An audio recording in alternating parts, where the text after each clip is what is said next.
What's up, guys? It's Dalen back with the blog. Today we are going to do a how-to video specifically on how to approach a hole and pick your line. What disc, what angle, where should you throw it, and why should you do that? So stay tuned and we're going to get to hole one. Alright guys, we're here at hole one at Utah State Hospital Disc Golf Course.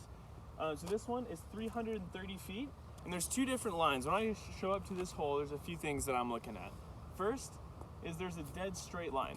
I can take a mid-range disc that'll fly really straight and that'll keep me in the fairway. And then there's another line which is the forehand out over the street, which is OB.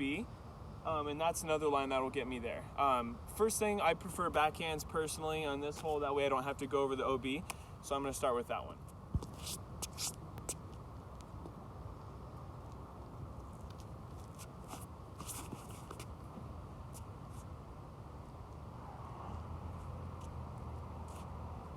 All right, a little bit too high. I'll show you the forehand line as well.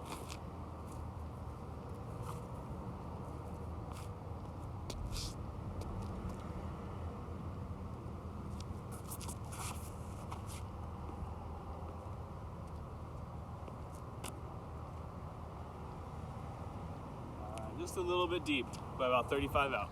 All right, so yeah, first throw wasn't perfect. I just turned it over a little bit too high. But the most important thing, I think, when choosing your line is you have to look at your strengths. I've been developing my forehand, but in this case, I overturned it a little bit and it stayed OB. And so for that reason, I prefer the backhand on this one. Even since there's low-hanging trees, it's a hard shot.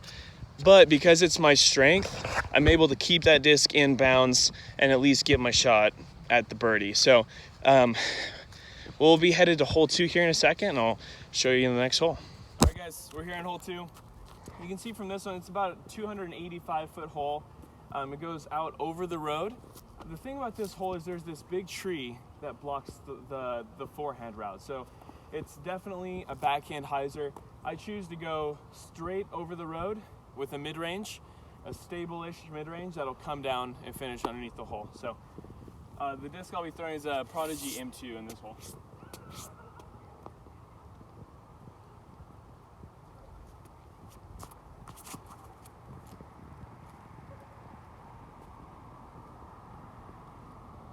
All right, parked it.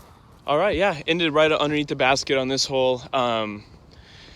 The thing about this hole, it's only 285 feet. Honestly, I'd usually throw a putter because it's just a little bit more accurate usually when you throw a lower speed disc. But I throw a mid-range on this one because it is a little bit uphill. So that way when I'm accelerating uphill, I can rely on a little bit faster speed of a mid-range and I can get that hook that I need to go around this big tree here. So we'll see you on hole 3 for one of my favorite holes in the course. All right, guys, we're here in hole 3. So one thing I haven't shown you quite yet in the last couple holes, it's not a very windy day, but something you need to consider when you are going to choose your shot is where the wind's at. So here in this hole, we can zoom in on it and see it. It's about 340, 350, a little bit uphill, so it's a pretty good shot. The thing is, there's these big trees that guard the basket that kind of block the forehand shot around the left side. So I choose to go with the hyzer over the road to try to bring it in. So today, to check the wind, there's a slight left to right wind, which is going to beat down on the hyzer and keep it from coming back as left. So usually when I would throw a fairway driver, I'm going to go for a little bit more stable distance driver. And this is a stable run of the Discraft Kong.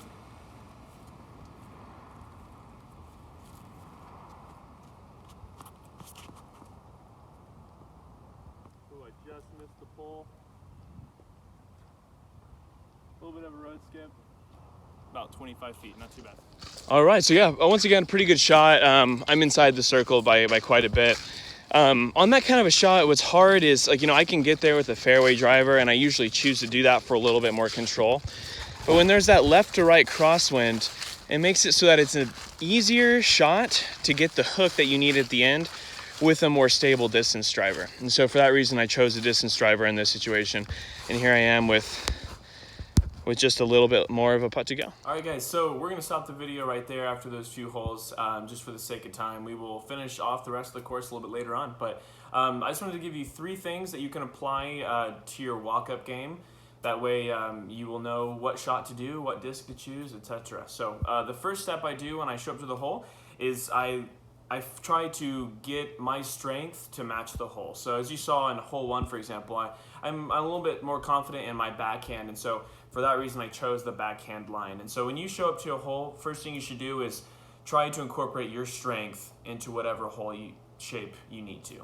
The second thing is to choose the right speed of disc. So it could be a putter, it could be a distance driver, but depending on the hole and depending on your arm speed, general rule of thumb though is the slower the disc, the better, because you can control it a little bit better. But as you saw in hole 3 there, I needed a disc with a little bit quicker hook, and so I chose a distance driver. And the last one is to choose the right stability. And it's important to check the wind and check the environment. If you need something that's going to hook very quickly, you might need a more stable disc. If you need something to go straight, choose a less stable disc. Thanks for watching, guys. Let me know in the comments below what other things you do to help you decide which line to show. See ya.